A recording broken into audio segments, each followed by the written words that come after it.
Air signs, tignan po natin kung ano yung mensahe para sa iyo ngayong araw. Keep in mind po na ito ay general reading lamang, so hindi po lahat ay makaka-relate.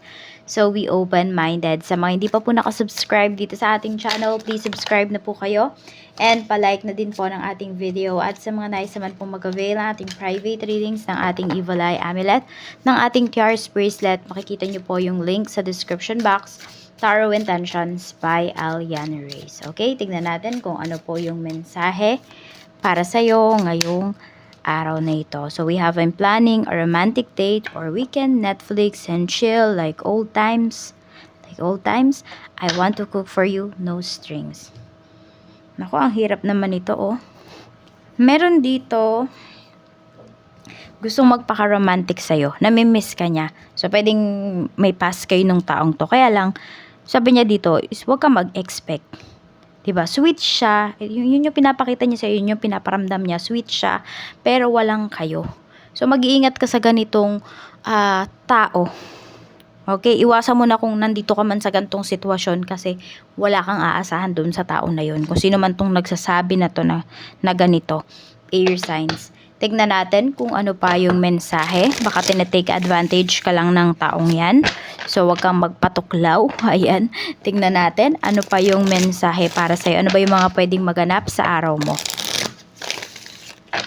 Spirit guide, ano po yung pwedeng maganap sa araw ni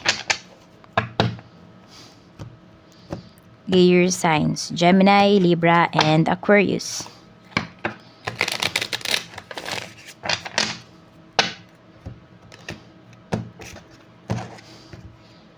Mayroon tayo ditong justice. Okay, tingnan natin. We have 3 of swords. And we have 3 of pentacles. Okay, yung iba nga sa inyo, maaaring nasa third party situation po kayo. Kaya lang parang, alam mo yung, hindi ko alam eh. Mahirap sabihin na hindi kanya pinapaasa. Pero yung mga ginagawa naman ng taong to is aasa ka talaga. Ayan, kaya mas mabuti pa ikaw na lang yung lumayo dito. Meron din ako nakikitang kontrata dito. So, hindi ko alam kung ano itong mga kontratang ito na pwede po na kayo yung kahanin pero pwedeng magbago yung isip. So, mas maganda kung may agreement po talaga kayo dito as in kung ano man yung kontrata na pipirmahan ninyo or ano man tong kontrata na to, basahin po ninyo para hindi po kayo malugi. Yan. Para alam mo yun, hindi kayo yung dehado dito bandang huli. So, tignan nyo po, basahin po ninyong mabuti. Tignan natin kung ano pa yung mensahe pagdating naman sa iyong family. So, we have 8 of Cups. Ayan. Meron tayo ditong 2 of Wands. Pagdating yan sa family mo. At mayroon tayo ditong the Moon. So, meron ako nakikita dito, pwedeng magsusurprise or susurprisein ka, uuwi siya. Pwedeng asawa mo yan. Pwede rin naman na anak mo. Ayan. So, hindi na siya surprise kung yung iba sa inyo. Ayan. Pero may surprise dito. Pwede naman dito pag uwi, pwede po na surprise travel po ito. Tingnan natin. Okay. Parang matagal-tagal din itong plinano. Sa friends naman, we have Queen of Wands. Meron tayo ditong 3 of Cups. Pagdating to sa mga friends mo, we have 4 of Cups. Ayan. So, lagi na lang dito may hindi natutuloy na pagkikita regarding sa mga kaibigan mo. Yan. Pwede rin naman yung iba, nakikita-kita kayo pero naboboard ka. Yun. Siguro umuwi agad yung iba sa inyo. Ay, siguro hindi naman kayo naboboard. Baka meron kayong alaga. Meron kayong mga alaga. Pag nakikita-kita kayo ng mga friends mo, sinasabi mo talaga na, uy, sandali lang ako kasi walang kasama yung mga alaga ko. Minsan pinagtatawanan ka nila. Kasi di nila nagigets yun. Kaya ayun yung iba sa inyo, parang nandun kayo sa isang place, kasama yung mga kaibigan nyo, pero yung isip po ninyo is wala doon. Tignan natin kung ano pa yung mensahe para sa'yo. We have the Devil. Pagdating naman to sa relationship. So, yung iba nga po sa inyo, pwedeng nasa third party situation kayo. Alam nyo man to or hindi. Ayan po. We have Knight of Wands. Merong nagpapadala dito sa tukso. And we have Strength. So, parang mas nangingibabaw kasi yung tukso. Okay, kaysa doon sa tamang gawin. towards dito sa sitwasyon na ito. We have the Chariot, third party situation talaga yung pinapakita rito. Meron naman nilalabanan ninyo pero mas nangingibabaw pa rin eh. Yung sabihin natin tukso or yung feelings mo towards dun sa tao na yon. Siya yan. Kaya huwag kang magpapatukso. Alam mo naman daw, ayan.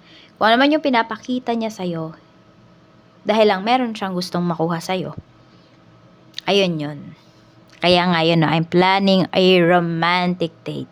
Or we can Netflix and chill like old times. Ex mo yan eh. Or someone from your past na pwedeng hindi naging kayo talaga, hindi nag-proceed sa, nagkaroon kayo ng label ng taong to. Pero naging sobrang sweet siya sa'yo. At gusto niya din daw ngayon yun iparana sa'yo. Kaya lang, huwag kang mag-i-expect. Diba? Ngayon, kailangan malinaw. Malinaw na wala ka dapat i-expect. Huwag kang magagalit sa akin, huwag kang magtatampo. Wala kang karapatan. Kasi una, pumayag ka dun sa sitwasyon na, kunwari yung sa, ano ba yun? Sa agreement, basta yung sa sinabi niya, diba? Pumayag ka. Yun. Kaya parang wala kang karapatang magselos, wala kang karapatang, yun nga, mag-demand sa kanya. O, kaya talo ka dyan. Kaya kung ganyan yung tao na ka-deal mo ngayon, pag-isipan mong mabuti kung susugal ka ba. Kasi talo ka. The Emperor, pagdating naman po sa, sa pera. We have 6 of Swords. Okay, so pwedeng meron kayo ditong mga pipirmahan na kontrata. Ayun talaga yung pinapakita rito. We have Page of Cups. Seryosohin nyo po yan kasi baka mamaya i-breach ninyo or baliin ninyo yung kontrata. So malaki yung babayaran nyo dyan. Kaya para hindi kayo magkaroon ng problema, intindihin, basahin mabuti yung kontrata or kung ano man yung nasa harapan po ninyo. Tignan natin. Kung meron kayo palang hindi naiintindihan, you can ask for help naman. Check po natin pagdating naman sa trabaho, we have King of Swords. Meron tayo ditong 2 of Pentacles. And mayroon tayo ditong Temperance. Pagdating po yan sa trabaho. Okay? Pagdating sa work mo, ayan, medyo marami kang mga kailangan gawin. So, nagmamadali po yung iba sa inyo. Nagka-cramming yung iba sa inyo, pero happy naman kayo sa ginagawa ninyo. Ayan. Marami po dito, happy kayo ngayon sa inyong trabaho. Parang wish fulfilled nga siya. Baka meron kayong mga hinihintay na mga, ano ba yung mga hinihintay po ninyo pagdating dito sa inyong work. So, basta meron kayong mga hinihintay dito na mga,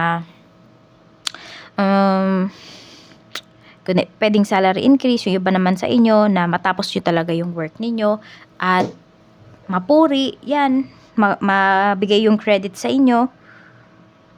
So, basta maganda yung nakikita kong energy dito.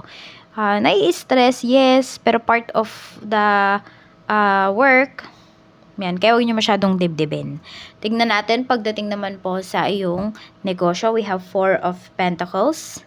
We have the Lovers. So, meron kayo ba ditong makakausap? We have Page of Wands. Parang ready kayong lumaban ngayon. Alam mo yung parang, alam mo yung susugod ka sa gera, na alam mo talaga yung ginagawa mo, na may plano ka, air signs. Ayan po. And, hindi lang may plano ka dun sa mismong magaganap sa business mo, ngayong araw, kundi pati dun po sa kikitain mo. May plano ka talaga at alam mo kung paano suyuin yung mga kliyente mo. So, alam mo talaga yung ginagawa mo. Kaya, mas malaki talaga or mas mataas yung chance na maging successful talaga itong business mo. Hindi lang siya ngayon kung hindi sa mga susunod pa na mga panahon. Sabihin natin na ito yung magpapayaman sa'yo, air signs. Tignan natin ano pa yung mensahe for you. Tignan po natin. Pagdating naman sa iyong blessings, we have Ocean. Mayroon tayo ditong house and home. So, very happy yung iba po sa inyo. Pwedeng yung pirmahan dito, yung mga kontrata na pinapakita ay pwedeng pagdating po yan sa bahay. Meron dito, mabebenta nyo na yung lupa, yung bahay. Tapos, meron naman dito, pwedeng makakabili na po kayo ng sarili ninyong bahay or maparenovate nyo na yung bahay ninyo. So, sobrang happy po ninyo. Sobrang galak ninyo ngayong araw na ito. So, we have food and we have eating. So, meron ba magpapa-house blessings dito? Or yung iba naman po sa inyo, maaaring, ayan, ano lang, siguro ewan ko kung magpapa-house blessings kayo, pero puwedeng may mga i-invite po kayo sa bahay ngayon. Ayan, or puwedeng sabihin na lang natin masarap yung mga pagkain ngayon. Hindi lang ninyo, even yung mga alaga po ninyo. So, ayan po ang mensahe at ito naman po yung inyong mga lucky numbers. We have number 7. Meron tayo ditong number 32, 19, 32, 11, and 51. Maraming salamat po. Mag-iingat kayo always and more blessings to come.